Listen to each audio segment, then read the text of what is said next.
Hello friends, welcome to EPG Pathshala. I am Dr. Ajay Solkhe, presently working as Assistant Professor, University School of Management, Kurukshetra University, Kurukshetra, Haryana. Talking about the objectives of this lesson, here we are going to discuss the theories of industrial relations, Dunlop system theory, the plurist theory of Flanders, also called as the Oxford model, the structural contradictions theory of Hyman, human relation theory, the trusteeship theory of Mahatma Gandhi. In this chapter, we are also going to discuss the approaches to industrial relations. The very first is unitary perspective, plurist perspective, radical perspective, also called as the Marxist approach, the social action approach, V.V. Giri approach, industrial sociology approach. Talking about the objective of the lesson, upon completion of this module, a student should be able to understand the various theoretical frameworks expressing different perspectives of industrial relations. He will be able to understand divergent approaches to industrial relations, develop a clear insight about the discipline of industrial relations. Talking about theories to industrial relations, theories are body of propositions from which uniformities can be derived. A theory should attempt to explain why certain events happen and how and why the rules of the system change. Significant points for theory are that it should deal with a set of variables to identify input output relationships. It should establish interrelationships between individualism and collectivism.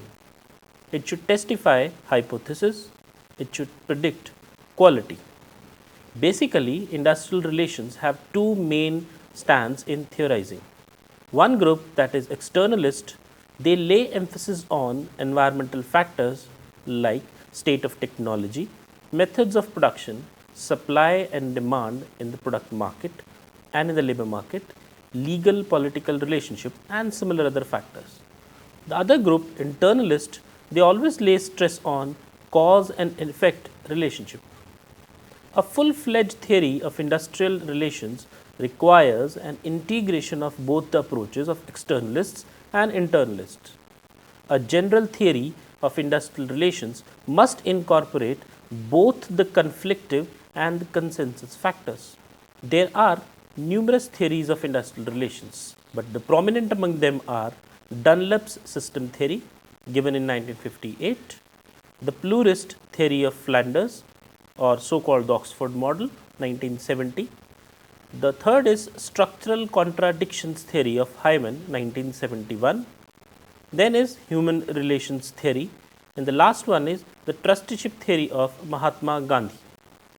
Dunlop's system theory, the very first and the pioneering theory on industrial relations, given in 1958. The credit for applying the system's concept to industrial relation goes to John Dunlop. It is within this perspective that Dunlop analyzes industrial relations system as a subsystem of a bigger society.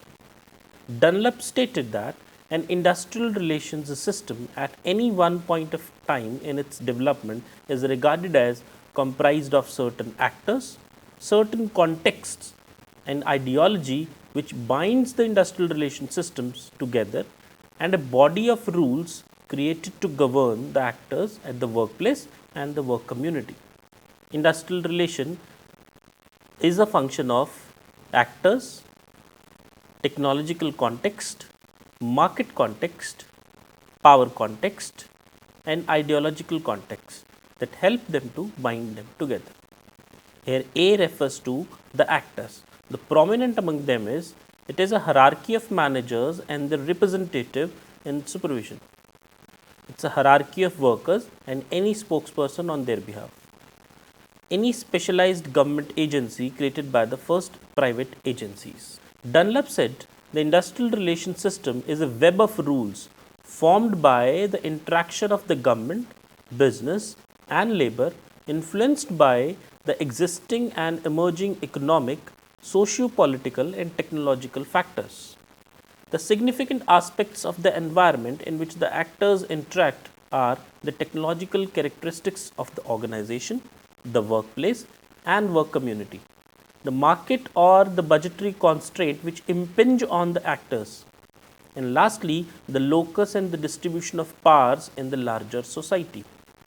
Dunlop further stated that the actors in given context they established rules for the workplace and the work community, including those govern and the procedures for deciding their application to particular situations. The establishment of these procedures and rule, the procedures are themselves rules, is the center of attention in an industrial relation system.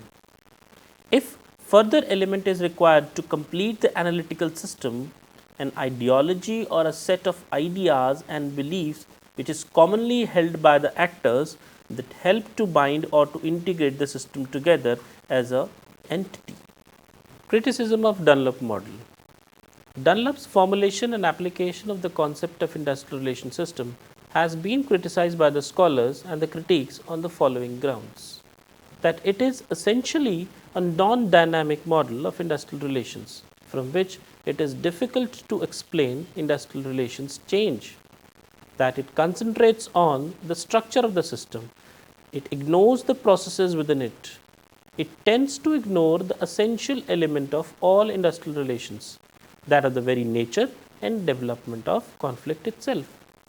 It also focuses on formal rules to the neglect of important informal rules and informal processes, that it may not be integrated, and it is a problematic whether or not the actors they share a common ideology, that it fails to give an account of how inputs into the system they are converted into outputs, that it is totally environmentally biased and provides no articulation between the internal plant level systems and the wider systems, that it favors an analytical approach based on comparison rather than a problem solving approach built on description, and that it makes no special provision for the role of individual personalities in industrial relation, as the actors are being viewed in a structural rather than in a dynamic sense. The pluralist theory of Flanders, or so called the Oxford model. According to Flanders, conflict is inherent in an industrial system. Hence, collective bargaining is required as a formal system to settle conflicts. According to him, collective bargaining is central to the industrial relations system.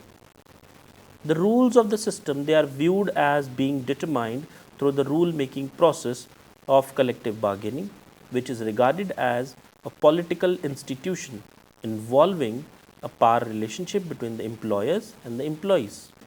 The Oxford approach or the Flanders approach can be best expressed in the form of equation, where R is equal to a function of B or R is equal to a function of C, where R is the rules governing industrial relations and B stands for the collective bargaining and C stands for the conflict resolved through collective bargaining. Oxford model was criticized on certain grounds. But this theory can be criticized on the ground that it is too narrow to provide a comprehensive framework for analyzing industrial relations problems. It overemphasizes the significance of the political process of collective bargaining, and it gives insufficient weight to the role of the deeper influences in the determination of rules.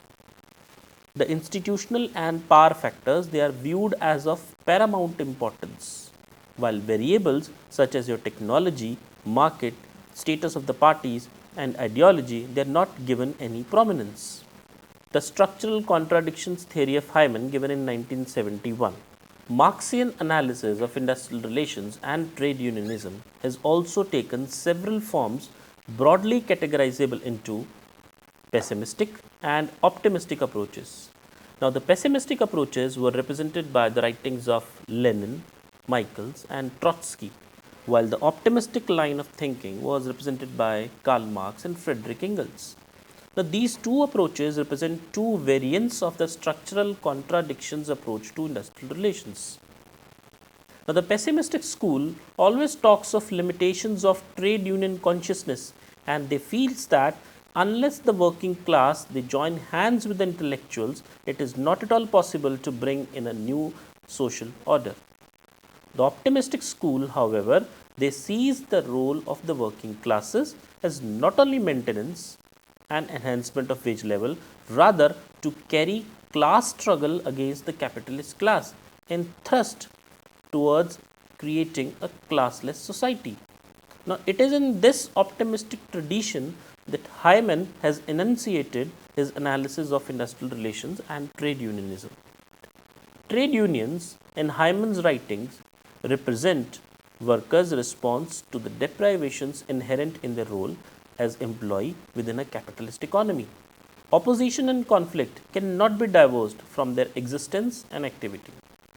Any analysis of industrial relations and trade unionism should therefore be sensitive not only to the structure of the political economy but also the deprivations and socio-economic inequalities which are inherent components of the capitalistic mode of production. Flanders emphasized rules, job regulation, institutions of job regulation as indicative of the order, orientation, organization of this approach to industrial relations. Talking about the human relations theory, the main proponent of this theory is Keith Davis. Now, according to Keith Davis, human relations are the integration of people into a work situation that motivates them to work together productively, cooperatively, and with economic, psychological, and social satisfactions. According to him, the goals of human relations are to get people to produce, to cooperate through mutuality of interest, and lastly, to gain satisfaction from their relationships.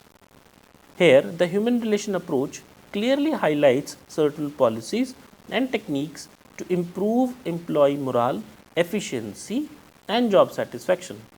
It encourages the small work group to exercise considerable control over its environment and in the process helps to remove the major irritant in labor management relations. The trusteeship theory of Mahatma Gandhi. Now, Gandhiji had immense faith in the goodness of man. He insisted on recognizing each individual worker as a human being. He laid down certain conditions for a successful strike. They were: the cause of the strike must be just and there should not be no strike without a grievance. There should be no violence and non-strikers or blacklegs should never be molested. He was not against strikes but always pleaded that those would be the last weapons in the armory of industrial workers and hence should not be resorted to unless and until all peaceful and constitutional methods of negotiations, conciliation and arbitration they are exhausted. His concept of trusteeship is a significant contribution in the sphere of industrial relations. The theory of trusteeship is totally based on the view that all forms of property and human accomplishments they are gifts of nature and as such they belong not only to one individual but to the entire society.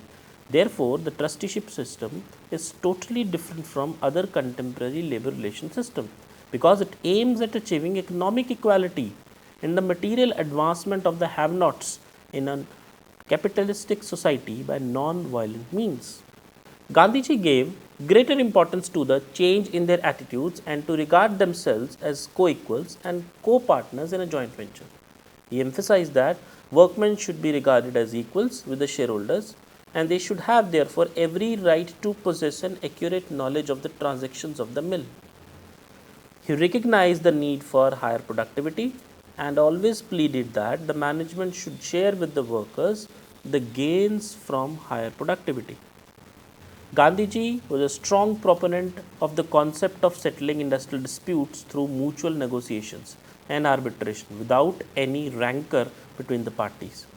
Therefore, the system of trusteeship as viewed by the Gandhian theorists is of utmost relevance for resolving conflicts in the contemporary times and for achieving cooperation in the organizational settings.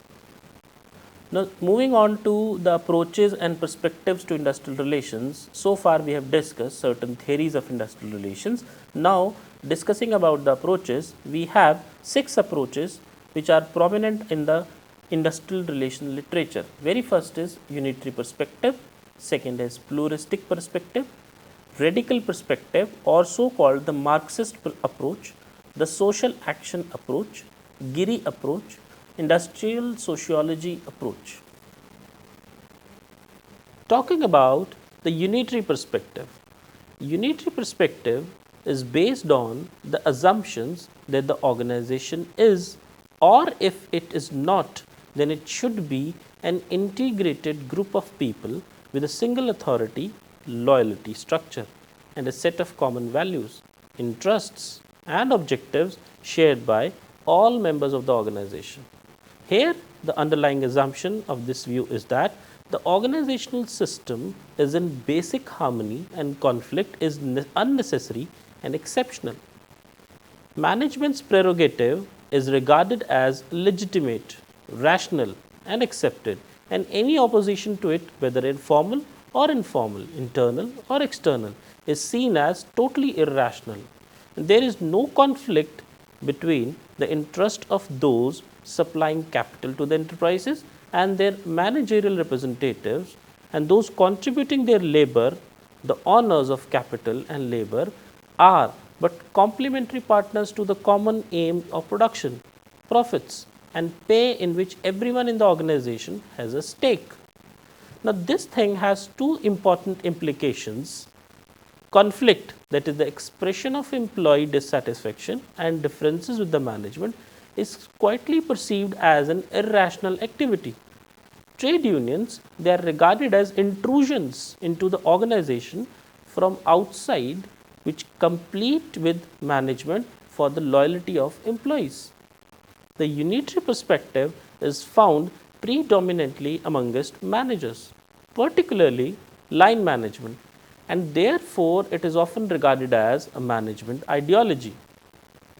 Discussing about the pluralistic perspective, this perspective is based on the assumption that the organization is composed of individuals who coalesce into a variety of distinct sectional groups, each with its own interests, objectives, and leadership. It can be formal or an informal leadership. The organization is perceived as being multi-structured and competitive in terms of groupings, leadership, authority, and loyalty, and this, Fox argues, gives rise to complex of tensions and competing claims which have to be managed in the interest of maintaining a viable collaborative structure. The underlying assumption of this approach, therefore, is that the organization is in a very permanent state of dynamic tension resulting from the inherent conflict of interest between the various sectional groups and the actors, and it requires to be managed through a variety of roles, institutions, and processes. The implications of this theory is for the nature of the conflict is, and the role of the trade unions are very different to those of the unitary approach. Talking about the radical perspective or the Marxist approach. The radical perspective, which is also often referred to as the Marxist perspective, concentrates on the nature of the society surrounding the organizations. It assumes and emphasizes that the organization exists within a capitalist society where Hyman argues the production system is privately owned. Profit is the key influence on company policy, and control over production is enforced downwards by the owner's managerial agents. The Marxist general theory of society argues that class conflict is the source of societal change. Without such conflict, the society would stagnate. Class conflict arises primarily from the disparity in the distribution of and access to economic power within the society. The principal disparity between these who own capital and those who supply their labor. Thirdly, the nature of the societal control and political institutions is derived from this economic disparity and reinforces the position of the dominant establishment group. And lastly, social and political conflict in whatever form is merely an expression of the underlying economic conflict within a society. The social action approach. The social action approach is a variant of the system approach. In the system approach, society plays a very dominant role, while the actors like your employers, employees, and the representatives, they keep a low profile and play a passive role in the process. On the contrary, the social action approach, it assigns a very active role to the actors of industrial relations. actors' understanding of the work situation becomes more important than the social factors, and their independent views gain a greater weightage in deciding their behavior toward industrial relations.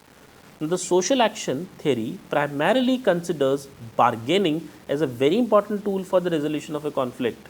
The actors, according to this approach, they are willing to cooperate with the other actors in the resolution of conflicts, and bargaining forms the very basis for such cooperation. Giri approach. According to him, in the tree of socialism, the root comprises human beings. V.V. Giri observed that it is an essential condition to maintain mutual trust and confidence between the employer and the employee to obtain the goal of rapid economic development and social justice. This approach focuses on the relevance and importance of voluntary negotiations between employers and employees as a means of settling dispute.